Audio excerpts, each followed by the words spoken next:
My dear friends, today our topic is transformer. Transformer, trans means change. Changing the form of electricity or electric energy. If you are interested high AC, you are interested to convert high AC to low AC, like 220 volt to 8 volt, then we are having this device. It can serve this purpose. Okay? Or you are interested converting low AC to high AC, 8 or 10 volt to 220 volt, then again we can use the same device. It is the transformer. So high to low, if it converts high to low, then it is named as step down. Okay? ज़्यादा value होगी ना, तो यदि आपने कम value ले ली AC की, तो आप ट्रांसफार्मर को कहोगे स्टेप डाउन। पर याद रखना कि ट्रांसफार्मर हमेशा AC पे ही काम करता है, कभी भी DC पे काम नहीं करेगा। ठीक है? स्टेप अप क्या होता है?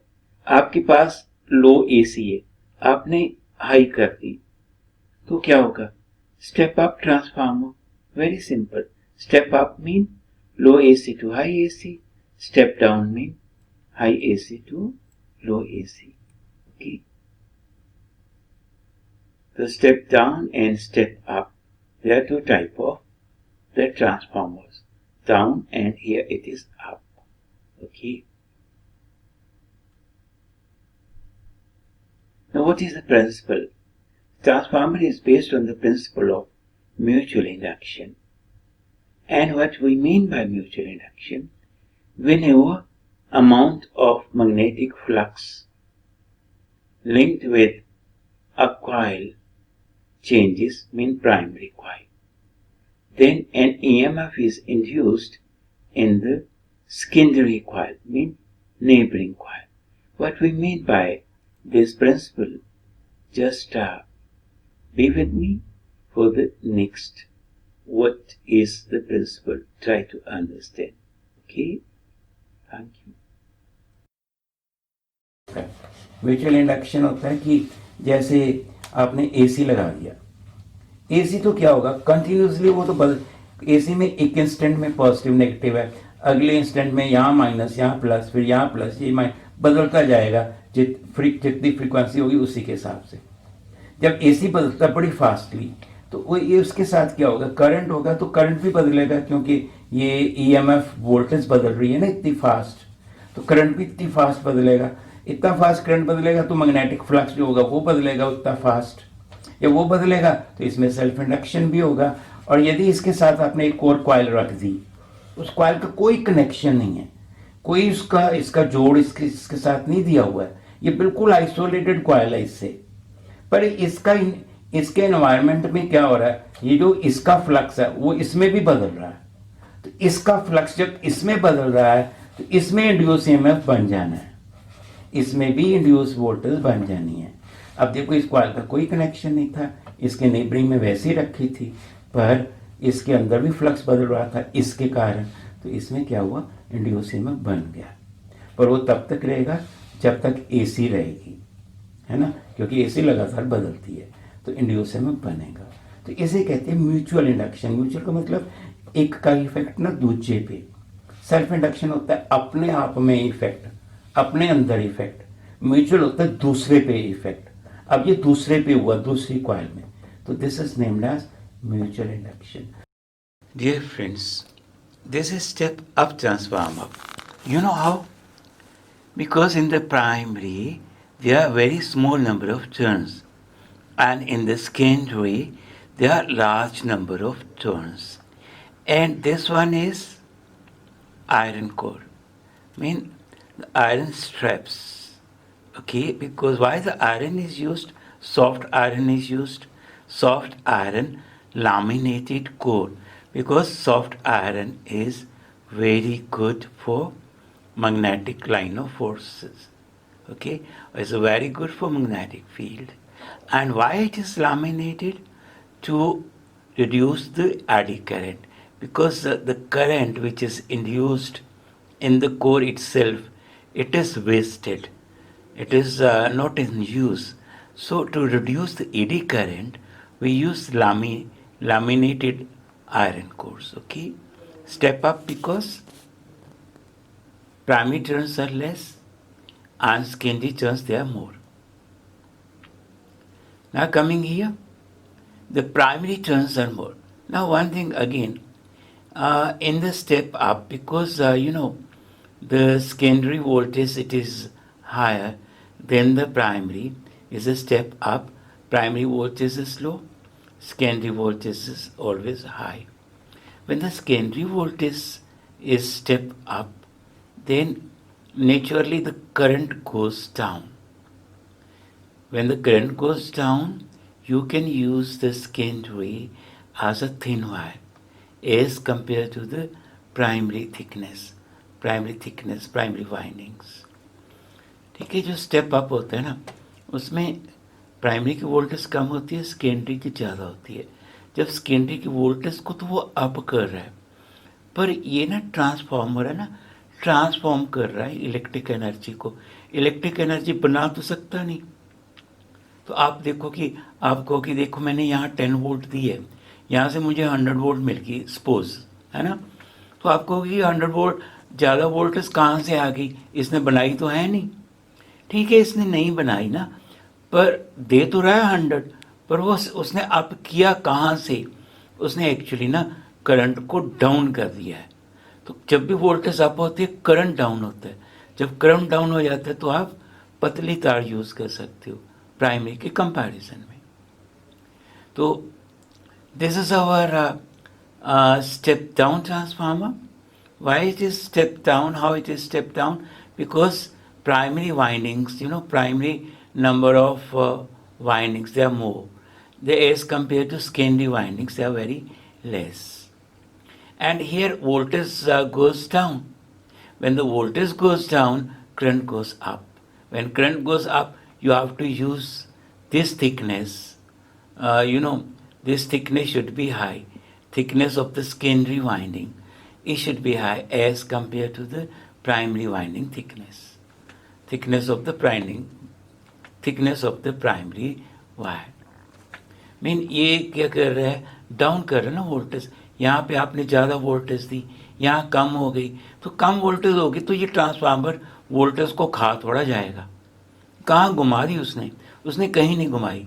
यदि वोल्टेज वो डाउन कर रहा है ना, तो एक किसी न किसी चीज़ को वो अप करेगा. तो किसको अप करेगा, करंट को. जब सेकेंडरी का करंट अप होगा तो आपको सेकेंडरी की थिकनेस जो होगी ना वायर की, वो मोटी तार यूज़ करनी पड़ेगी, क्योंकि करंट ज़्यादा हो गया तो पतली तार तो उसे हैंडल कर नहीं पाएगी. तो आपको थिकनेस सेकेंडरी वायर की ज़्यादा लेनी पड़ेगी. ठीक है. तो स्टेप डाउन वोल्टेज डाउन होती है, करंट अप हो जाता है. स्टेप अप वोल्टेज अप होती है, करंट डाउन हो जाता है. तो यहाँ पे क्या दिखाया हुआ, ये कौन सा ट्रांसफार्मर है, स्टेप अप. ये इनपुट देखो कितनी हाई है, 6 से लेके 6 to 20 kilo volt. My God. और secondary voltage still high, 110 kilo volt to 220 kilo volt. तो ये ग्रिड में यूज़ होते हैं ना ट्रांसफार्मर, बहुत बड़े ट्रांसफार्मर्स हैं. ठीक है. तो ये स्टेप अप है. 6 kV लाइन को 110 kV लाइन में बदल रहा है.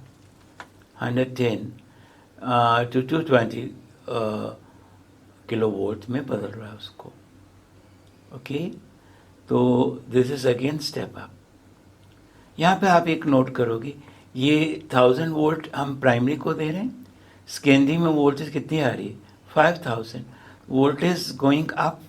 This is step-up transformer. Large number of secondary turns as compared to primary.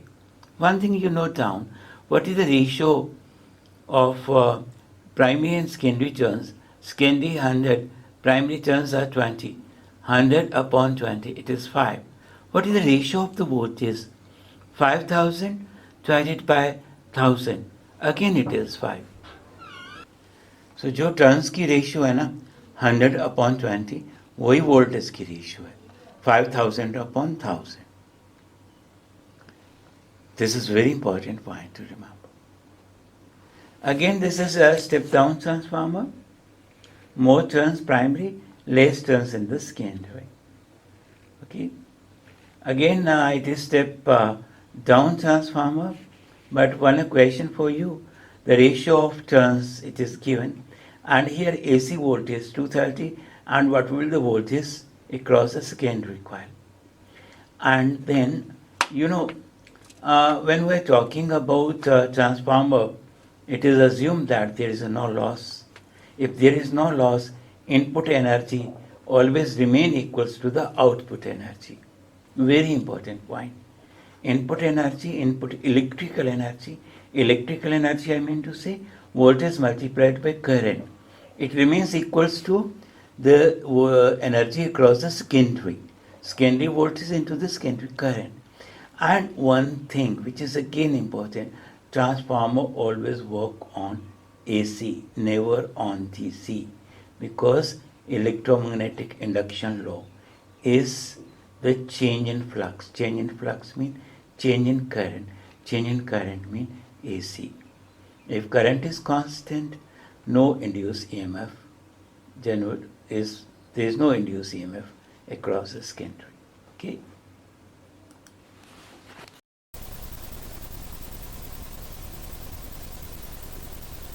तो ट्रांसफार्मर को डिजाइन करने के लिए ये आयरन का फॉर्मेट लिया जाता है, सॉफ्ट आयरन है ये, और ये लैमिनेटेड है। लैमिनेटेड मीन कि एक पीस नहीं है लोहे का ऐसा, इसको ना ऐसे बनाया गया स्ट्रिप्स के साथ, मतलब एक स्ट्रिप ली हुई है उसके साथ सेकेंड स्ट्रिप जोड़ दी तो तब ऐसे बल्क सा बन जाता है। तो आप कहोगे कि सॉलिड ही क्यों नहीं ले लेते ऐसा? ये ना आपको मैंने अभी वीडियो में बताया था कि एडी करंट को कम करने के लिए, एडी करंट से ना लॉस होता है, तो उसको कम करने के लिए ही ऐसा किया जाता है। तो ये आयरन का, अब देखो इसमें दो कॉइल्स हैं, एक कॉइल ये, दूसरी कॉइल ये। इसको कहते हैं प्राइमरी कॉइल। प्राइमरी में आप देख रहे हो कि नंबर ऑफ टर्न्स ज्यादा है और सेकेंडरी में टर्न्स की गिनती कम है। यदि ये टर्न्स ज्यादा होंगी प्राइमरी की, सेकेंडरी की कम होंगी, तो ये ट्रांसफार्मर होगा स्टेप डाउन। और ये हमारा इनपुट होगा। इनपुट कितना होगा? 220 वोल्ट। और आउटपुट कितना होगा? ये आउटपुट में वोल्टेज कम होगी। डिपेंड कर किस पे डिपेंड करता है? ये जैसे यहाँ पे ना कुछ टर्न्स है 1 2 3 4 5 6 7 8 9 10 11, तो ऐसे ही टर्न्स कितनी है इस पे डिपेंड करता है कि नंबर ऑफ टर्न्स कितनी रखी हुई है सेकेंडरी में। तो सेकेंडरी की वोल्टेज उसी से ही सेट होगी।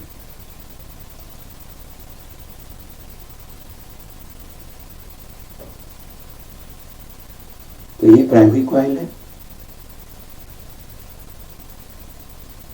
ये सेकेंडरी कॉइल है।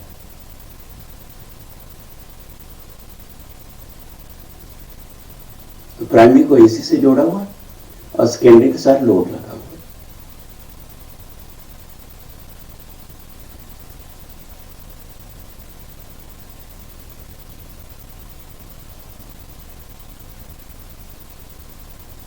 ये स्टेप डाउन है। प्राइमरी की टर्न्स ज्यादा होंगी, सेकेंडरी की कम होगी। प्रिंसिपल क्या है? Electromagnetic induction. स्टेप अप में क्या होगा? उल्टा।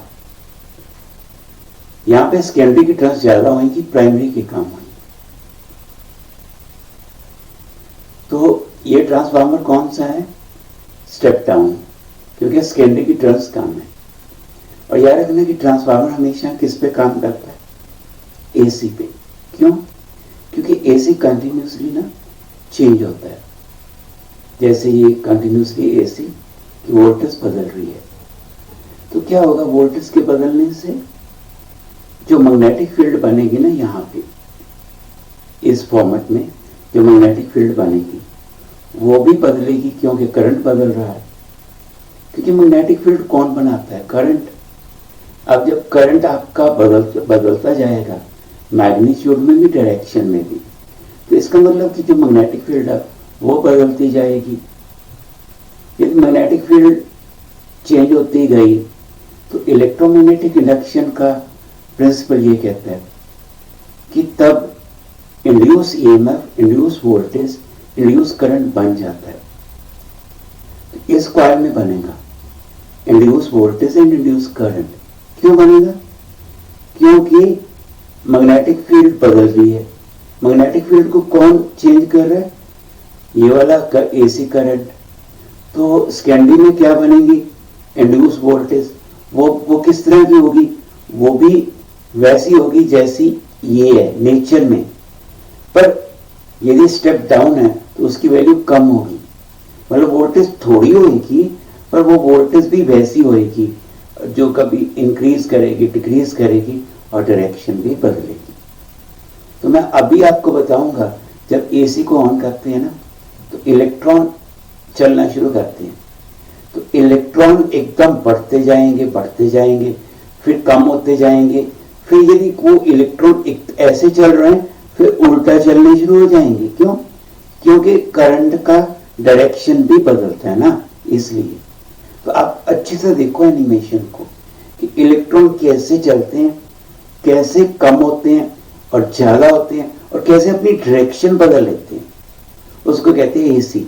और ट्रांसफार्मर काम किस पे करता है? एसी पे। ठीक है। और ये स्टेप डाउन ट्रांसफार्मर है। वोल्टेज यहां ज्यादा रहेगी, यहां कम वोल्टेज आपको मिलेगी। अब देखो ऐसे एसी वोल्टेज आपका चेंज कर रहा है।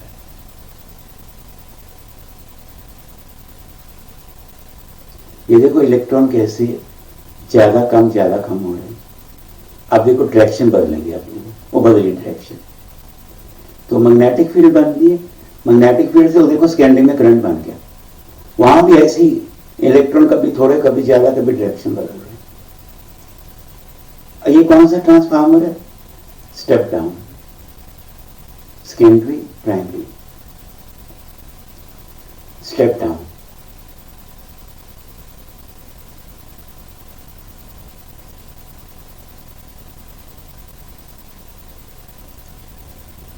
तो प्राइमरी में कितनी टर्न्स हैं? 20। सेकेंडरी में टर्न्स मैंने कितनी दी है? 10। प्राइमरी में वोल्टेज कितनी है? 120। सेकेंडरी की वोल्टेज क्या होगी? तो फॉर्मूला क्या है? ये वाला, वोल्टेज सेकेंडरी की वोल्टेज प्राइमरी की रेशियो, टर्न्स सेकेंडरी में और टर्न्स प्राइमरी में, मतलब सेम है। वोल्टेज न्यूमरेटर में, तो वो जो टर्न्स हैं सेकेंडरी की वो भी न्यूमरेटर में। तो प्राइमरी नीचे है तो टर्न्स भी नीचे हैं। इस फॉर्मूले में लगाओ वैल्यूज। तो सेकेंडरी की वोल्टेज, प्राइमरी की वोल्टेज, सेकेंडरी की टर्न्स, प्राइमरी की टर्न्स, बस सेकेंडरी की वोल्टेज यहां से आ जाएगी। यहां से कैलकुलेशन कर लो, वेरी इजी। तो कितना वोल्टेज मिल रहा है आपको सेकेंडरी में? हाँ जी, 60 volt. This is answer. Transformer का ना सबसे ज़्यादा यूज़ कहाँ होता है? ट्रांसमिशन सिस्टम में। देखो आपको पता है कि हर घर कंज्यूमिंग इलेक्ट्रिकल पावर और energy, lot of power and energy, तो हर घर को चाहिए। हमें क्या चाहिए? 220 वोल्ट और करंट। करंट हमारी अप्लायंसेस ऑर्डर लेती है, जैसे पक्खा हो गया, ट्यूब हो गई, हीटर हो गया, तो वो करंट डिफरेंट होंगे, उसमें वोल्टेज एक ही होगी 220। और यदि सबको आप समअप करो तो इलेक्ट्रिकल पावर और एनर्जी आप कैलकुलेट कर पाओगे। फॉर्मूला क्या होता है पावर का? वोल्टेज इनटू करंट, एनर्जी का voltage into current into time. तो बेसिकली वोल्टेज तो कांस्टेंट होगी, करंट आप कंज्यूम कर रहे हो, हर घर करंट कंज्यूम कर रहा है। वो आ कहाँ से रहा है? वो आ रहा है जनरेटिंग स्टेशन से। अब इतना सारा करंट जो आप या पावर आप जो यूज़ कर रहे हो, वो सारा बना कौन रहा है? Generating station. तो जनरेटिंग स्टेशन जो है वो कितना ज़्यादा पावर बनाएगा, एनर्जी बनाएगा इन किलो वॉट और मेगावाट और इससे भी ज़्यादा। तो पता है क्या है, हम यूज़ क्या करेंगे, 220 वोल्ट ना। यदि हम यहीं से 220 वोल्ट कर लेते हैं जनरेटिंग स्टेशन से, तो करंट कितना ज़्यादा हो जाएगा, है ना। क्योंकि पावर क्या होती है, वोल्टेज इंटू करंट। पावर तो मेगावाट में है ना, मेगावाट में है। तो let that it is in megawatt. और वोल्टेज क्या होगी, 220। तो करंट कितना हो जाएगा, इतना ज़्यादा करंट हो जाएगा कि आपकी जो जो लाइंस आप यूज़ कर रहे हो ट्रांसमिशन के लिए, वो तो एकदम जल जाएंगी। मतलब आप मोटी से मोटी तार भी यूज़ कर लो, इतनी मोटी, जितने पोल होते हैं ना उतनी मोटी तार भी यूज़ कर लो, करंट आपका इतना ज़्यादा हैवी आएगा पीछे स्टेशन से कि उसको जला के रख देगा। और मोर ओवर ज़्यादा करंट होता है तो पावर वेस्टेज भी ज़्यादा होती है। आई स्केयर आर टी का फॉर्मूला है, आई का स्केयर है उसमें। तो क्या किया जाता है, जनरेटिंग स्टेशन सबसे पहले स्टेप अप कर देता है। स्टेप अप वोल्टेज को देखो, ये स्टेप अप ट्रांसफार्मर है। प्राइमरी की टर्न्स कम है, सेकेंडरी की ज़्यादा है। स्टेप अप हो गया तो वोल्टेज अप होगी, करंट डाउन हो गया तो करंट काफ़ी डाउन कर देते हैं। इतना करंट डाउन कर देते हैं कि आप थोड़ा वायर के थ्रू उसको लेके आ सकते हो अपने सिटी में। तब भी तारें वायर जो यूज़ होती है ना, तब भी वो इतनी मोटी मोटी होती हैं। बेशक वो आपने स्टेप अप यूज़ कर लिया, करंट को डाउन किया, पर फिर भी वो करंट तब भी इतना होता है कि काफ़ी मोटी तार यूज़ होती है। फिर जब करंट आपने डाउन करके आप उसको अपनी सिटी में ले आए, तो आगे आपको उसको डिवाइड करना है ना करंट को। फिर आप तो ज़्यादा करंट चाहिए ना, कितने सारे घरों में बांटना उसे। तो आपके मतलब एरिया में आएगा जब, तो वहाँ पे पता है क्या किया जाएगा, वहाँ पे आप यूज़ करोगे step down transformer. Step down क्या करेगा, वोल्टेज को इतना डाउन कर देगा जितनी आपको चाहिए, 220 वोल्ट। जैसी वोल्टेज डाउन होगी करंट इंक्रीज हो जाएगा। बट इंक्रीज करंट की कोई प्रॉब्लम नहीं है, क्योंकि वहाँ पे वो करंट अलग अलग लाइंस में डिस्ट्रीब्यूट हो जाएगा। हर एक सिटी में, हर एक स्ट्रीट में, हर एक हाउसेस को करंट आप बांट दोगे। तो इस तरह से ये यूज़ होते हैं ट्रांसफार्मर। जहाँ बिजली बनती है वहाँ पे जनरेट होती है, वहाँ पे स्टेप अप। और आपके एरिया में आके ट्रांसफार्मर यूज़ होता है स्टेप डाउन, ताकि वोल्टेज डाउन हो जाए, करंट बढ़ जाए, करंट को आप बांट दो। ठीक है। ट्रांसफार्मर का एक और यूज़ मैं बताता हूँ, ये ना वेल्डिंग में भी यूज़ होता है। तो एक क्वेश्चन है, आप बताइए कि वेल्डिंग में किस तरह से यूज़ किया जाता है। और कई बार इम्पीडेंस मैचिंग में भी यूज़ होता है। तो ये क्वेश्चंस आपके लिए हैं, कृपया बताइएगा मुझे कमेंट्स बॉक्स में। तो चलो आगे चलते हैं वीडियो में।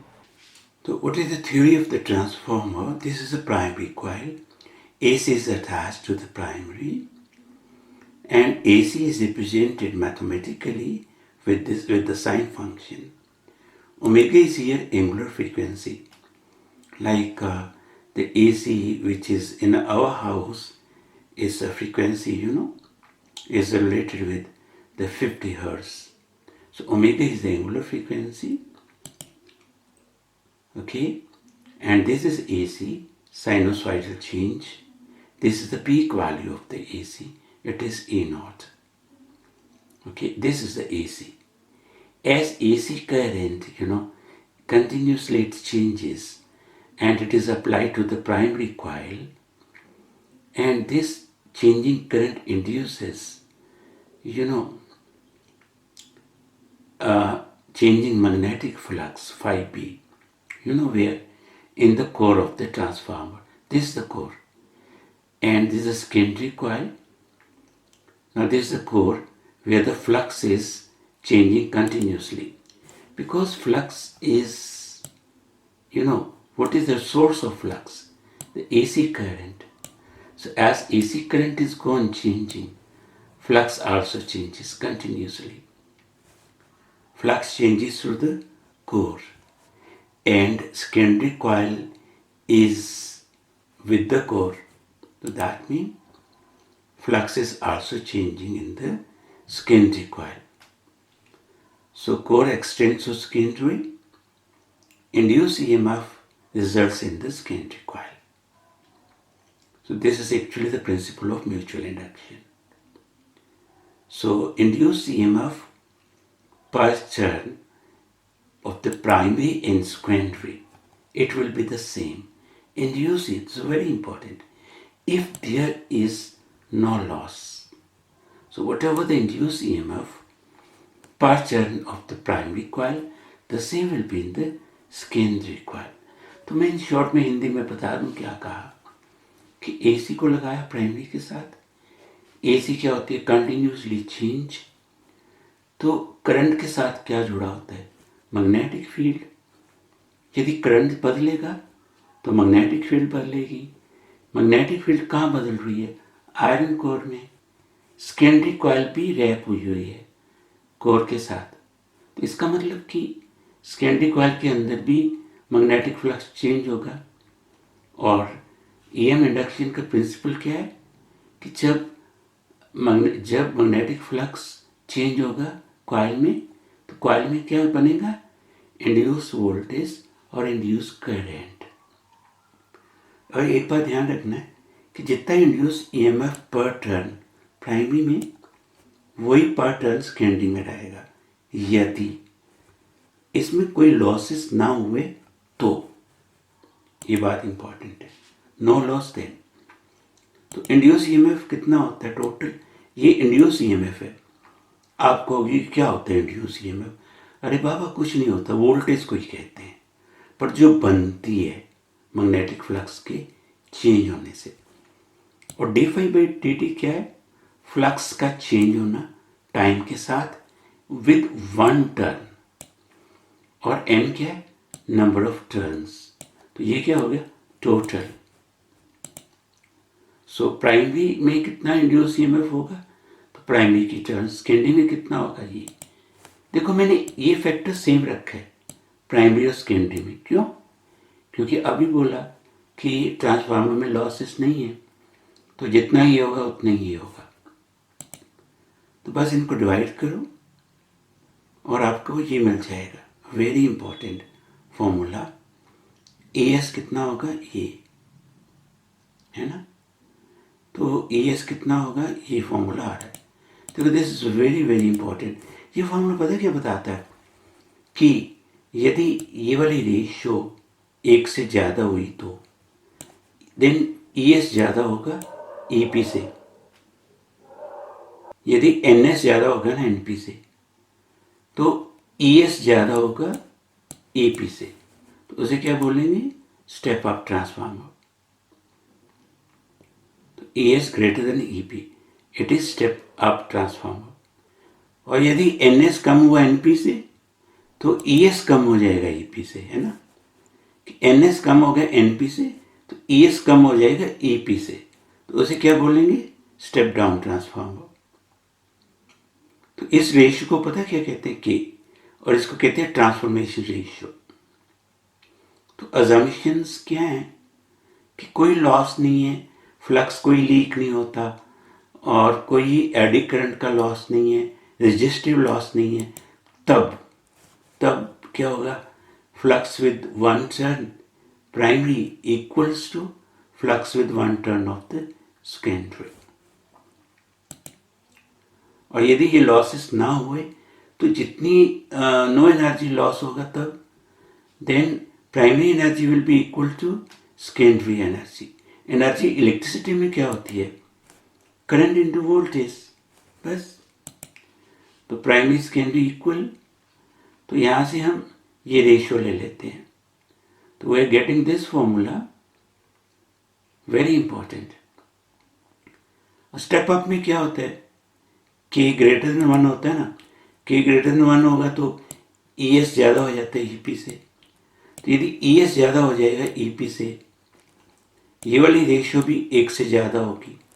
तो मतलब सेकेंडरी का डिनोमिनेटर में, ये डिनोमिनेटर है ना, ये रेशियो ग्रेटर होगी ना 1 से. तो इसका मतलब सेकेंडरी का करंट कम होगा प्राइमरी से.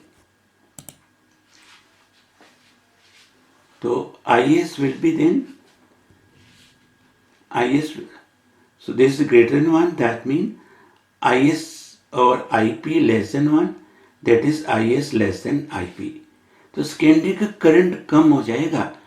यदि वोल्टेज अप हुई तो करंट डाउन जाएगा, तो सेकेंडरी का करंट कम हो जाता है। ध्यान देना, स्टेप अप में, स्टेप अप वोल्टेज को अप करता है, करंट डाउन करता है। Okay, now we are coming for what about, so we gain in voltage at the cost of current, तो करंट को हम लूज कर रहे हैं, है ना। तो ऐसे ही आप अब सोचना शुरू करो, thinking about step down transformer. Step down में क्या होता है बताइएगा, बोलो। स्टेप डाउन में के की वैल्यू लेस देन 1 होती है ना। तो स्टेप डाउन में आप खुद कर लीजिएगा।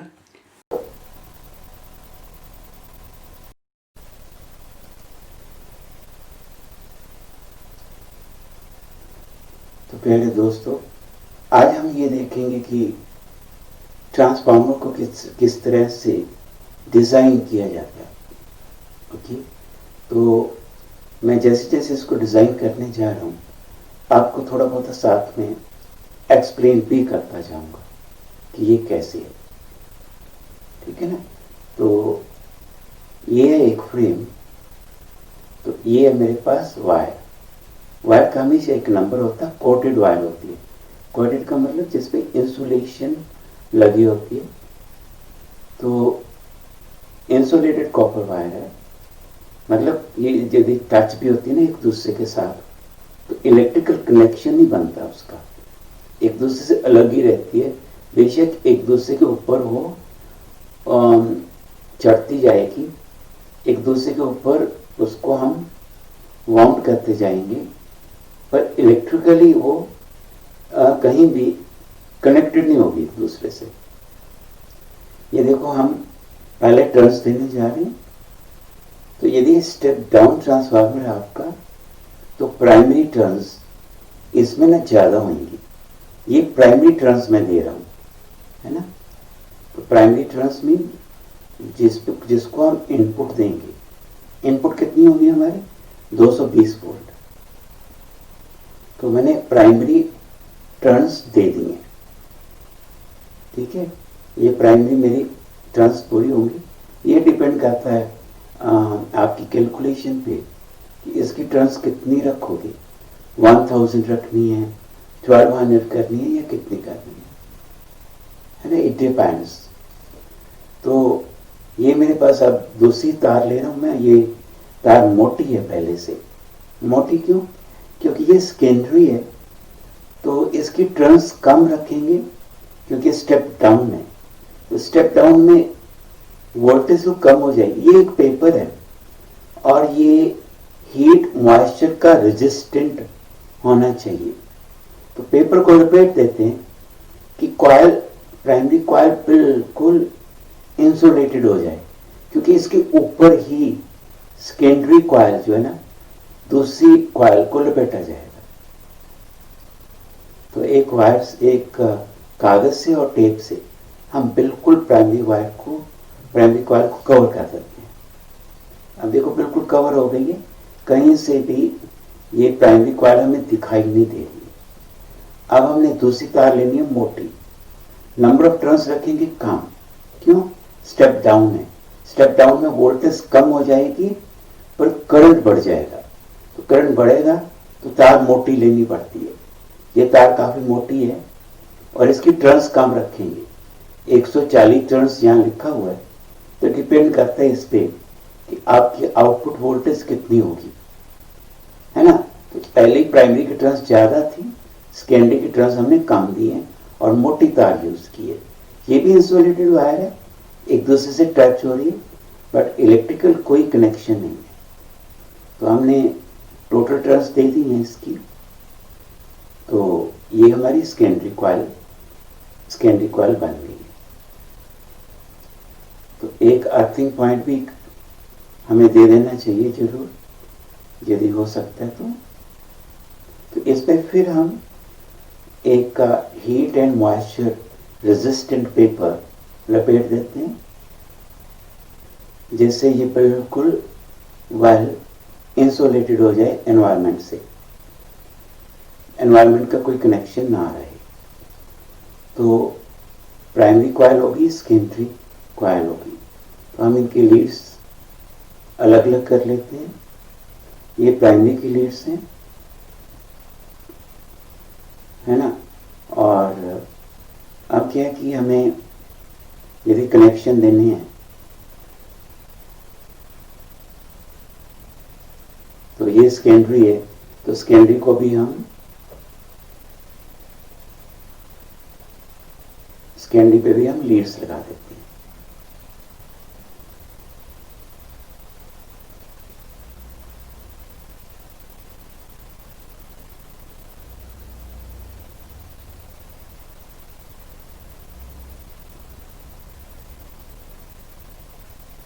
तो ये अर्थिंग के लिए है सेंट्रल वायर। ये याद रखना, ट्रांसफार्मर हमेशा एसी पे यूज होता है, डीसी पे ये काम नहीं करेगा, ध्यान रखना। ज्यादा एसी से कम एसी कर सकते हो वोल्टेज, पर ये नहीं कहोगे कि ये एसी से डीसी नहीं बना देगा, ना ही डीसी पे ये काम करेगा, एसी पे ही काम करेगा।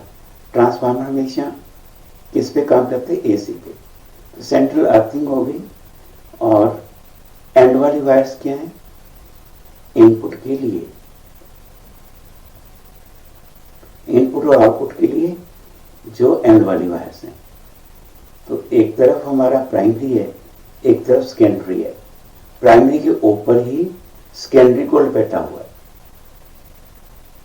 ठीक है ना। अब फिर हम एक इस पे इंसुलेशन एक और दे देते हैं कि वायर जो है ना वो अच्छी तरह से ट्रांसफार्मर के साथ जुड़ी रहे। तो ये हमारा फॉर्मेट तैयार हो गया। अब ऑलमोस्ट ट्रांसफार्मर तैयार है, पर इसमें जो मैग्नेटिक फील्ड होती है ना उसको अट्रैक्ट करने के लिए, क्योंकि ट्रांसफार्मर का प्रिंसिपल क्या है? Electromagnetic induction. तो उसके लिए हम ना ये ई टाइप ना आयरन की पत्ती ले लेते हैं, स्ट्रिप्स। तो ई टाइप को एक बार वैसे एक बार वैसे इसके अंदर डालते जाते हैं। ये देखो ई टाइप स्ट्रिप्स है, ये पत्तियां हैं आयरन की बनी हुई। तो इसको ऐसे इसमें डालते जाओ। ये आयरन क्यों यूज करें? ये सॉफ्ट आयरन होगा, इसको आयरन कोर कहते हैं, ताकि ये मैग्नेटिक फील्ड को ना बाहर नहीं जाने देगा। मैग्नेटिक फील्ड अंदर ही रहेगी, प्राइमरी की सेकेंडरी के साथ लिंक रहेगी। अब ई टाइप तो हो गई, इसमें अब हम आई टाइप स्ट्रिप डालेंगे। ये जो ये आई टाइप स्ट्रिप है, ये दो ई टाइप स्ट्रिप के अंदर इसको सेट करते जाएंगे। तो ई के अंदर एक आई, तो ई के अंदर हम आई डाल रहे हैं। ये क्यों डाल रहे हैं? एक तो आयरन है, स्ट्रिप्स लगाने से क्या होता है, इस आयरन का ना रेजिस्टेंस बढ़ जाता है। रेजिस्टेंस बढ़ने से एडी करंट कम हो जाएगा। अदरवाइज एडी करंट के कारण क्या होता है? लॉसेस। एडी करंट क्या देगा? लॉस। तो लॉस को कम करने के लिए ही ये आयरन की स्ट्रिप्स यूज की गई हैं। आयरन तो यूज करना था क्योंकि मैग्नेटिक फील्ड को वो अट्रैक्ट करेगा और पकड़ के रखेगा, पर ये लैमिनेटेड आयरन क्यों यूज किया गया? क्योंकि ये वन स्ट्रिप दूसरे से उसको इंसुलेट भी कर देते हैं, ताकि इसका रेजिस्टेंस भी इंक्रीज हो जाए करंट के लिए, ताकि इस आयरन में जो करंट सर्कुलेट होगा ना वो करंट कम से कम हो, क्योंकि वो करंट हमारा वेस्ट जाएगा और वो इसको सिर्फ हीटअप करेगा, और हीटअप होने से ट्रांसफार्मर खराब हो सकता है। तो एडी करंट को रिड्यूस किया गया using E type and I type iron, soft iron strips. Soft iron क्यों लिया गया? मैग्नेटिक फील्ड को होल्ड करने के लिए। तो ट्रांसफार्मर इज रेडी, बस। ओके, अब इसकी वोल्टेज चेक कर लो। अब आप इसकी वोल्टेज चेक कर सकते हैं।